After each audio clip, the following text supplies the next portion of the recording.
Hello friends, എല്ലാവർക്കും നമസ്കാരം. നിങ്ങളെ ഏവരും കാത്തിരിക്കുന്ന അലീനയുടെ നാളത്തെ വിശേഷത്തിലേക്ക് എല്ലാ കൂട്ടുകാർക്കും സ്വാഗതം. എല്ലാവർക്കും നല്ലൊരു ശുഭരാത്രി നേർന്നുകൊണ്ട് തന്നെ നമുക്ക് നാളത്തെ സൂപ്പർ ഹിറ്റ് വിശേഷത്തിലേക്ക് കടന്നാലോ. അപ്പൊ അതിനു മുമ്പായിട്ട് ആരെങ്കിലും നമ്മുടെ ഈ ചാനൽ ആദ്യമായിട്ട് കാണുന്നുണ്ടെങ്കിൽ ഇതുവരെ സബ്സ്ക്രൈബ് ഒന്നും ചെയ്തു വെച്ചിട്ടില്ലെങ്കിൽ തീർച്ചയായിട്ടും ഒന്ന് സബ്സ്ക്രൈബ് ചെയ്ത് വെച്ച് അതിനോടൊപ്പം ഒരു ലൈക്കും ഒരു ഹൈപ്പും കൂടെ നമ്മുടെ വീഡിയോയ്ക്ക് തന്നിട്ട് വേണേ വീഡിയോ കാണാനേ. അപ്പൊ നേരെ വിശേഷത്തിലേക്ക് തന്നെ പോവുകയാണ്. അപ്പം നമ്മുടെ ബാലചന്ദ്രനും അലീനയും കൂടി പോയി ഡിവൈഎസ്പിയുടെ മുമ്പിൽ ചെന്നു. അത്യാവശ്യം കാര്യങ്ങളൊക്കെ പറഞ്ഞു. ഡിവൈഎസ്പിയും പറയുന്നത് അതിജീവിതം എന്തു പറയുന്നു അതുപോലെ മാത്രമേ നടക്കത്തുള്ളൂ. ആ പെങ്കൊച്ചു കോടതി കയറി എന്തു പറയുന്നു, നിരപരാധിയാണെന്ന് പറഞ്ഞാൽ രോഹിത് രക്ഷപ്പെടും, ഇല്ലെങ്കിൽ രോഹിത് ശിക്ഷിക്കപ്പെടുക തന്നെ ചെയ്യും. പോലീസുകാർക്കൊന്നും ഇതിൽ പങ്കെടുക്കാൻ പറ്റത്തില്ല, പോലീസുകാർക്കൊന്നും ഇതിൽ തല വെച്ചു കൊടുക്കാൻ പറ്റത്തില്ല. അങ്ങനെ വെച്ചു കൊടുക്കുകയാണെങ്കിലും അവരവരുടെ തൊപ്പി തന്നെ തെറിക്കത്തുള്ളൂ എന്നൊക്കെ പറഞ്ഞു നിരാശയോട് കൂടിയൊക്കെ ചെന്നല്ലോ. പിന്നെ ലാസ്റ്റ് ഭാഗം എന്ന് പറയുന്നത് രേവതിയും നമ്മുടെ അലീനയും തമ്മിൽ സംസാരിക്കുന്നതാണ്.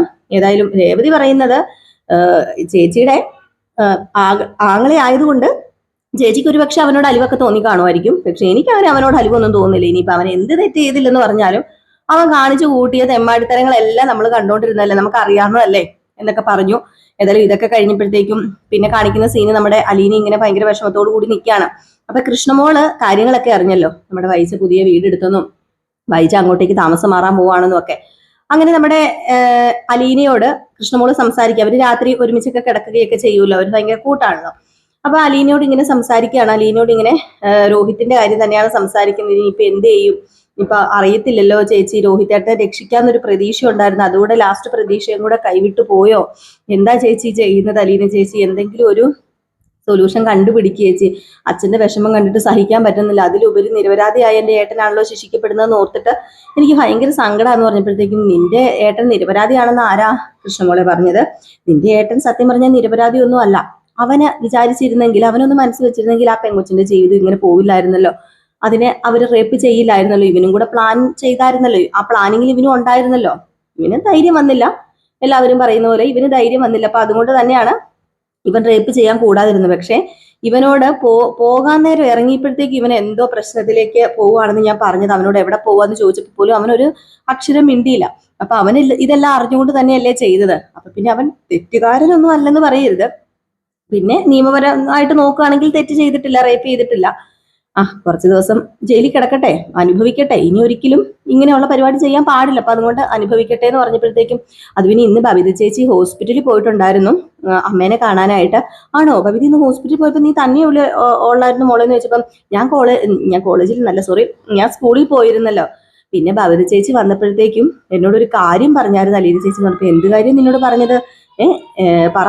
അത് പിന്നെ വേറൊന്നുമല്ല, അമ്മയ്ക്ക് വീടെല്ലാം സെറ്റായി, അമ്മ ഒരു വീട് വാടകയ്ക്ക് എടുത്തു, ഒരു റെന്റ് വീട് എടുത്ത് അങ്ങോട്ടേക്ക് മാറാൻ പോവോ, ഉടനെ തന്നെ ഹോസ്പിറ്റലിൽ നിന്ന് ഡിസ്ചാർജ് ആവുന്ന പറഞ്ഞെന്ന് പറഞ്ഞപ്പോഴത്തേക്കും, അപ്പൊ നിന്റെ അമ്മ തീരുമാനത്തിനൊരു മാറ്റവും ഇല്ലല്ലേ? നിന്റെ അമ്മ ഇങ്ങോട്ടേക്ക് വരില്ലെന്ന് തന്നെയല്ലേ പറഞ്ഞേക്കുന്നേ? ഇങ്ങോട്ടേക്ക് പോയിട്ട് ആ ഗേറ്റിന്റെ പടി കിടന്ന് ഇങ്ങോട്ട് കാല് കുത്തത്തില്ലെന്ന് പറഞ്ഞിട്ടുണ്ട്. എനിക്ക് എന്ത് ചെയ്യണമെന്ന് അറിയത്തില്ല. അമ്മയോട് എന്ത് പറഞ്ഞ് അമ്മേനെ ഇതിൽ നിന്ന് മാറ്റുന്നൊന്നും അറിയില്ല. ഇപ്പം ബബിതേച്ചിയും കൂടെ അമ്മയുടെ സൈഡ് തന്നെയാണ് നിൽക്കുന്നത്. അവളും എന്നോട് പറയുന്നത് അമ്മയുടെ കൂടെ നിൽക്കണമെന്ന. ഞാൻ ആരുടെ കൂടെയാണ് നിൽക്കേണ്ടത്? സത്യമെല്ലാം അറിഞ്ഞ് ഞാൻ എൻ്റെ അച്ഛൻ്റെ കൂടെയല്ലേ നിൽക്കേണ്ടത് എന്ന് പറഞ്ഞപ്പം, അതേപോലെ നീ അച്ഛൻ്റെ കൂടെ തന്നെയാണ് നിൽക്കേണ്ടത്. പക്ഷെ ബബിതയോട് നമ്മൾ പറഞ്ഞ് മനസ്സിലാക്കാൻ ശ്രമിച്ചായിരുന്നല്ലോ. അലീന ചേച്ചി ഇപ്പോഴും അമ്മ പറയുന്നത്, അലീന ചേച്ചി ഉള്ള വീട്ടിലേക്ക് ഒരിക്കലും അമ്മ കയറി വരത്തില്ല. അലീന ചേച്ചി ഇവിടുന്ന് പോകാൻ തയ്യാറാവുകയാണെങ്കിൽ അമ്മ കയറി വരുന്ന പറയുന്നത്. അല്ലാതെ അമ്മയ്ക്ക് വേറെ ഒരു ഇതും അമ്മയ്ക്കില്ല, വേറെ ഒരു സൊല്യൂഷനും അമ്മ കണ്ടെത്തത്തില്ല. അമ്മയ്ക്ക് അമ്മ പിടിച്ച മുയലിന് ഇത്ര കൊമ്പ് എന്ന വാശിയിൽ തന്നെയാണ് നിൽക്കുന്നത്. അച്ഛന്റെ കാര്യം ഞാൻ പ്രത്യേകിച്ച് പറയേണ്ട ആവശ്യമില്ലല്ലോ. അച്ഛനോട് ഞാൻ എന്ത് പറയാനാ? അച്ഛനോട് എന്ത് പറഞ്ഞ് അച്ഛനെ സമാധാനിപ്പിക്കാനാ? അച്ഛൻ ചെയ്തത് തെറ്റാണോ എന്ന് ചോദിച്ചിട്ടുണ്ടെങ്കിൽ തെറ്റാണോ അച്ഛൻ ചെയ്തത്? അച്ഛൻ സഹിച്ചില്ലേ ഇത്രയും നാളും എൻ്റെ അമ്മയെ തന്നെ? ഞാനത് കൺമുമ്പിൽ കണ്ടോണ്ടിരുന്നല്ലേ? എന്നിട്ടും വ്യക്തമായ കാര്യങ്ങളും കാരണങ്ങളും ഒക്കെ അറിഞ്ഞപ്പം അച്ഛന് പൊറുക്കാൻ പറ്റുന്നില്ല. അത് സ്വാഭാവികമായിട്ടും ഒരാൾക്ക് അങ്ങനെ പൊറുക്കാൻ പറ്റുമോ വേഗം? അതുകൊണ്ടല്ലേ അച്ഛൻ ഇങ്ങനെയൊക്കെ ചെയ്യുന്നത്. അതിനൊപ്പം ഇപ്പം എന്തേ അച്ഛൻ അതിനേക്കാളും വലിയ വേദന അനുഭവിച്ചുകൊണ്ടിരിക്കുക. അമ്മയ്ക്ക് ഹോസ്പിറ്റലിൽ കിടന്നാൽ മതി. രോഹിതേട്ടന്റെ കാര്യങ്ങൾക്ക് പുറകെ ഓടി ഓടി ഓടി ഓടി കൈയും കാലും പിടിക്കാത്തവരാരും തന്നെ ഇല്ല. എൻ്റെ അച്ഛൻ അങ്ങനെ ആരുടെയും കൈയും കാലും പിടിക്കാനൊന്നും പോയിട്ടൊന്നുമില്ല ഇത്രയും നാളും. ഇപ്പൊ രോഹിതേട്ടൻ കാരണം അതൊക്കെ സംഭവിച്ചുകൊണ്ടിരിക്കുക. ആകെപ്പാടെ കുടുംബത്തിൽ പ്രശ്നമാണല്ലോ ചേച്ചി എന്ന് പറഞ്ഞപ്പം, ഇതിനെല്ലാം കാരണക്കാരി ഞാനാണെന്ന് കൃഷ്ണമോൾക്ക് തോന്നുന്നുണ്ടോ നിന്റെ അമ്മ പറയുന്ന പോലെ എന്ന് ഇങ്ങനെ അലീനെ ചോദിക്കുകയാണ്. അപ്പം പറഞ്ഞു, കൃഷ്ണമോള് പറഞ്ഞു, അതെന്താ അലീന ചേച്ചി ഇങ്ങനെയൊക്കെ ചോദിക്കുന്നത്? ഒരിക്കലും അലീന ചേച്ചി ഇവിടെ ഒരു ഭാരമായിട്ട് എനിക്കോ എന്റെ അച്ഛനോ ഇതുവരെ തോന്നിയിട്ടില്ല. അലീന ചേച്ചി ഞങ്ങളുടെ പുണ്യമായിട്ടാണ് ഞങ്ങൾക്ക് തോന്നിയിരിക്കുന്നത്. ഒന്ന് ഓർത്ത് നോക്കിയേ, എന്റെ അച്ഛനും അലീന ചേച്ചി വന്നില്ലായിരുന്നു ഇപ്പോഴും എന്റെ അച്ഛൻ കബളിപ്പിക്കപ്പെടില്ലായിരുന്നു. എന്റെ അച്ഛൻ ഇപ്പോഴും എന്റെ അമ്മയുടെ മുമ്പിൽ ഇപ്പോഴും ഒരു പട്ടി ഓക്കാനിച്ച് നിൽക്കുന്ന ഒരു അവസ്ഥയായിരുന്നു എന്റെ അച്ഛന്. എന്തൊക്കെ പറഞ്ഞാലും അത് അക്ഷരം പ്രതി അനുസരിക്കും. ഇവിടെ എന്റെ അച്ഛന്റെ സ്വരം മാത്രം ഉയർന്നിട്ടില്ല, എന്റെ അമ്മയുടെയും എന്റെയും അതുപോലെ ബബിതേച്ചിയുടെയും രോഹിത് ചേട്ടന്റെ ഒക്കെ സ്വരം ഉയർന്നിട്ടുണ്ട്. അപ്പോഴും അച്ഛൻ എല്ലാം സഹിക്കുകയും ക്ഷമിക്കുകയും ഒക്കെ ചെയ്ത് എന്റെ അമ്മയ്ക്ക് വേണ്ടിയാ. അറിയാലോ, എന്റെ അമ്മയെ വിവാഹം കഴിക്കാനായിട്ട് എന്റെ അച്ഛൻ ഗൾഫിന് പോയി എത്ര കൊല്ലം കഷ്ടപ്പെട്ടെന്നറിയാമോ? എന്നിട്ട് തിരിച്ചു വന്ന് എന്റെ അച്ഛൻ വലിയ പണക്കാരനായിട്ടാ. അതുകൊണ്ട് എന്റെ അമ്മനെ വിവാഹം കഴിച്ചു കൊടുത്തു. ആ കഥയൊക്കെ എനിക്കറിയാം. പക്ഷെ അതിന്റെ പിന്നിൽ ഇങ്ങനെ ഒരു കഥയുണ്ടെന്ന് അറിയുന്ന ആ മനുഷ്യൻ തകർന്നു പോവില്ലേ? പിന്നെ അമ്മയുടെ ഇപ്പോഴത്തെ പിടിവാശി നിർബന്ധമൊന്നും മൈൻഡ് ചെയ്യണ്ട, കാര്യമില്ല. അതൊന്നും മൈൻഡ് ചെയ്തിട്ട് ഒരു കാര്യമില്ല. എന്താണെന്ന് വെച്ചാൽ ചെയ്യട്ടെ. അമ്മ വേറെ വീടെടുത്ത് താമസിക്കാൻ പോകണേ അങ്ങ് പോട്ടെ, അല്ലാതെ പിന്നെ എന്ത് ചെയ്യാനാന്ന് പറഞ്ഞപ്പോഴത്തേക്കും, അല്ല മോളെ, അങ്ങനെ ഒരിക്കലും ഞാൻ സമ്മതിക്കത്തില്ല. വൈജ മേഡം വേറെ വീടെടുത്ത് താമസം മാറുന്ന ആ ഒരു നിമിഷം, ആ ദിവസം അലീന ഈ വീട്ടിൽ നിന്ന് പടിയിറങ്ങിയിരിക്കും. അത് ഞാൻ തിട്ടപ്പെടുത്തി വെച്ചിരിക്കുന്ന കാര്യം തന്നെ. ഉറപ്പായിട്ടും ഞാൻ കാരണം വൈജ മേഡം വിഷമിക്കാൻ പാടില്ല. എന്തൊക്കെ പറഞ്ഞാലും എന്നെ പ്രസവിച്ച അമ്മയല്ലേ മോളെ, ഞാൻ കാരണം വിഷമിക്കേണ്ട ഒരാവശ്യമില്ലല്ലോ. ഞാൻ ആർക്കും ഒരു ദ്രോഹവും ഒരു തെറ്റും ചെയ്യാനൊന്നും അല്ല ഇങ്ങോട്ട് വന്നത്. അന്ന് വന്നപ്പോഴും എന്നോട് എന്റെ പ്രിജിത്താമ്മ പറഞ്ഞായിരുന്നു ഈ സത്യം ആരും അറിയാൻ പാടില്ല എന്ന്. എന്നിട്ടും എങ്ങനെയൊക്കെയോ ഈ സത്യം അറിഞ്ഞു. അത് ഞാൻ അറിഞ്ഞോ അറിയാതെയോ എങ്ങനെയോ ഈ സത്യം എൻ്റെ അച്ഛന് അറിഞ്ഞു. അച്ഛൻ അറിഞ്ഞ ആ ഒരു സമയം തന്നെ ഞാൻ ഈ വീട്ടിന്റെ പടി ഇറങ്ങി പോകേണ്ടതായിരുന്നു. പക്ഷെ അന്നും എന്നെ കൊണ്ട് പറ്റിയില്ല. അച്ഛന് വേണ്ടി ഇത്രയും ദിവസം ഞാൻ പിടിച്ചു നിന്നു. അച്ഛൻ കാണിക്കുന്നത് ശരിയൊക്കെ തന്നെയാണ്. അച്ഛന്റെ കൂടെ നിൽക്കണം എന്ന് എനിക്ക് ആഗ്രഹമുണ്ട്. എൻ്റെ അച്ഛൻ എനിക്ക് സ്വന്തമായിട്ട് എൻ്റെ അച്ഛൻ ഏതാന്ന് പോലും അറിയില്ല. പക്ഷെ എന്നെ ശത്രുവിനെ പോലെ കാണേണ്ട ഒരാളാ ബാലചന്ദ്ര മേനോൻ. ആ ബാലചന്ദ്ര മേനോനാണ് ഇപ്പം എൻ്റെ അച്ഛനായിട്ട് ഞാൻ കാണുന്നത്. ആ ഒരു സ്ഥിതിക്ക് ആർക്കും ഒരു ദോഷവും ഉണ്ടാകാൻ പാടില്ല. അതുകൊണ്ട് തന്നെ ഞാൻ പറഞ്ഞത്, ഞാൻ എങ്ങനെയെങ്കിലും ഇവിടുന്ന് പോവുകയുള്ളൂ. ഇവൻ ഗ്രേസി ആന്റിയോടോ മാമച്ചൻ അങ്കിളിനോടോ അല്ലെങ്കിൽ പിന്നെ മനുവേട്ടനോടോ പറഞ്ഞു കഴിഞ്ഞിട്ടുണ്ടെങ്കിൽ എനിക്ക് എറണാകുളത്ത് എവിടെയെങ്കിലും ജോലി സെറ്റാക്കി തരും.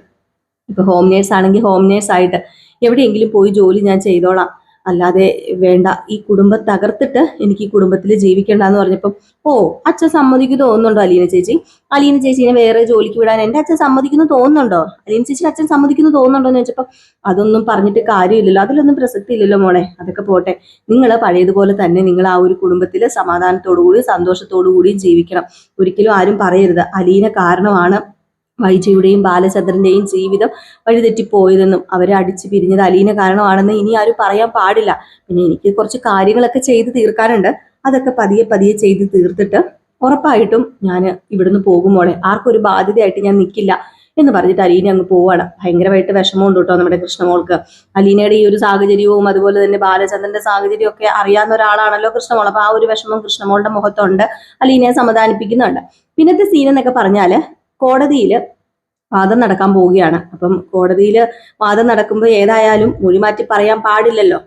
അപ്പം നമ്മുടെ ശരണ്യയുടെ വീടാണ് കാണിക്കുന്നത്. ശരണ്യയുടെ വീട്ടിൽ കുറെ രാഷ്ട്രീയ പ്രമുഖരും അതുപോലെ സമുദായക്കാരും നാട്ടുകാരും ഒക്കെ തടിച്ചുകൂടിയിരിക്കുകയാണ്. അങ്ങനെ അലീനെ ബ്രെയിൻ വാഷ് ചെയ്യാനോ അലീനെ കൊണ്ട് അലീനെ മാറ്റി പറയരുതെന്ന് പറയിപ്പിക്കാൻ വേണ്ടി പഠിച്ച പണി 18 ഇവന്മാരെല്ലാം വന്ന് ശ്രമിക്കുന്നുണ്ട് കേട്ടോ. അങ്ങനെ അലീനയുടെ അച്ഛൻ ഇവരെ അകത്തേക്ക് കയറ്റിയിരുത്താണ്. ഇവർ വരുമ്പോഴത്തേക്കും സത്യം പറഞ്ഞിട്ടുണ്ടെങ്കിൽ ഈ മാതാപിതാക്കൾക്ക് അറിയില്ല ഇവർ അവസരം മുതലെടുക്കുകയാണ്, അല്ലെങ്കിൽ ഈ നേതാക്കന്മാരും സമുദായക്കാരൊക്കെ അവർക്ക് വേണ്ടി തന്നെയാണ് ഇതൊക്കെ ചെയ്തുകൊണ്ടിരിക്കുന്നത്. ഈ പറയുന്ന ഒരാൾ മരിച്ചു കഴിഞ്ഞാൽ രക്തസാക്ഷിയാക്കുന്നത് പോലെ തന്നെ റേപ്പിന് ഇരയായ നമ്മുടെ അങ്ങനെ അവർ കയറി വന്ന ഉടനെ തന്നെ ശരണ്യയോട് ആവശ്യപ്പെടുന്ന, അതായത് നമ്മുടെ ശരണ്യ ഇപ്പം രക്തസാക്ഷി അല്ലെങ്കിൽ കൂടി ഇവർക്ക് കിട്ടിയേക്കുന്ന ഒരു തുറുപ്പുചീട്ടാണ്. ഇവർക്ക് രാഷ്ട്രീയ പ്രവർത്തകർക്കും അതുപോലെ തന്നെ സമുദായക്കാർക്കും ഒക്കെ അങ്ങോട്ടും ഇങ്ങോട്ടും പന്ത് എറിഞ്ഞ് കളിക്കാൻ പറ്റുന്ന, അതായത് വീട്ടില് ഇപ്പൊ റേപ്പ് ചെയ്തപ്പെട്ട ഒരു സ്ത്രീ എന്ന നിലയില് വീട്ടില് അടങ്ങി ഒതുങ്ങി ഇരുന്ന് അപ്പം അങ്ങനെ ഇരിക്കണമെന്ന് തന്നെയാണ് അവരും പറയുന്നത്. എങ്കിൽ മാത്രമേ അതിനുള്ള ആനുകൂല്യങ്ങൾ, റേപ്പ് ചെയ്തപ്പെട്ട ഒരു സ്ത്രീ ആണല്ലോ, ആനുകൂല്യങ്ങൾ കിട്ടുകയുള്ളൂ, ജോലി കിട്ടുകയുള്ളൂ എന്നൊക്കെ പറഞ്ഞ് ഇങ്ങനെ നമ്മുടെ ശരണ്യയുടെ മനസ്സിനെ മുരടിപ്പിക്കുകയാണ് കേട്ടോ. അപ്പൊ ശരണ്യ ഇതെല്ലാം കേൾക്കുന്നുണ്ട്.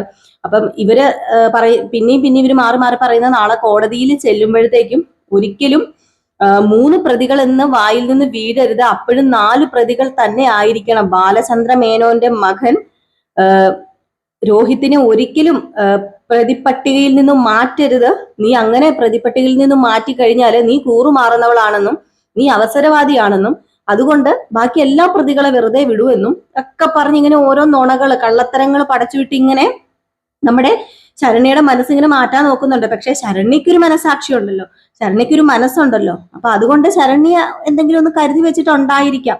ശരണ്യ മിക്കവാറും കോടതിയിൽ പറയുമായിരിക്കാം നമ്മുടെ രോഹിത് നിരപരാധിയാണ് എന്ന്. അവൾക്കൊരു മനസാക്ഷി ഉണ്ടെങ്കിൽ അവൾ അത് പറയുക തന്നെ ചെയ്യും. അപ്പൊ ഇങ്ങനെ രാഷ്ട്രീയക്കാരെല്ലാം ഇങ്ങനെ വന്ന് പറയുന്നുണ്ട്. അതുപോലെ തന്നെ ശരണ്യയുടെ അച്ഛനോടും അമ്മയോടും പറയുന്നുണ്ട്, ഒരു കാര്യം ചെയ്യണം, ഒരിക്കലും മകള് മൊഴി മാറ്റി പറയരുത്. അങ്ങനെ പറഞ്ഞു കഴിഞ്ഞിട്ടുണ്ടെങ്കിൽ നിങ്ങൾക്ക് കിട്ടുന്ന ആനുകൂല്യങ്ങളായിരിക്കും നിങ്ങൾക്ക് നഷ്ടമാകാൻ പോകുന്നത്. ഏതായാലും ഇവള് റേപ്പ് ചെയ്തപ്പെട്ട ഒരു സ്ത്രീയാണ്. ഇനി ഇവക്ക് കൂടിപ്പോയി കഴിഞ്ഞിട്ടുണ്ടെങ്കിൽ ഇവളുടെ ഭാവി എന്താ, അതൊക്കെ നമുക്ക് അറിയാന്നുള്ള കാര്യം തന്നെയാണ്. അപ്പൊ അതുകൊണ്ട് തന്നെ ഇവളുടെ ഭാവി സേഫ് ആക്കണമെങ്കിൽ ഞങ്ങൾ പറയുന്നതൊക്കെ കേൾക്കണം. അവളുടെ ഭാവി മാത്രമല്ല, ഇതുകൊണ്ട് നിങ്ങളുടെ ഭാവിയും സേഫ് ആവുക തന്നെ ചെയ്യും എന്നൊക്കെ പറഞ്ഞ രാഷ്ട്രീയക്കാരൊക്കെ ഇങ്ങനെ വേദമോദത്തെ പോലെ എന്തൊക്കെയോ വന്ന് പറഞ്ഞു കൊടുത്തിട്ട് പോകുന്നുണ്ട്.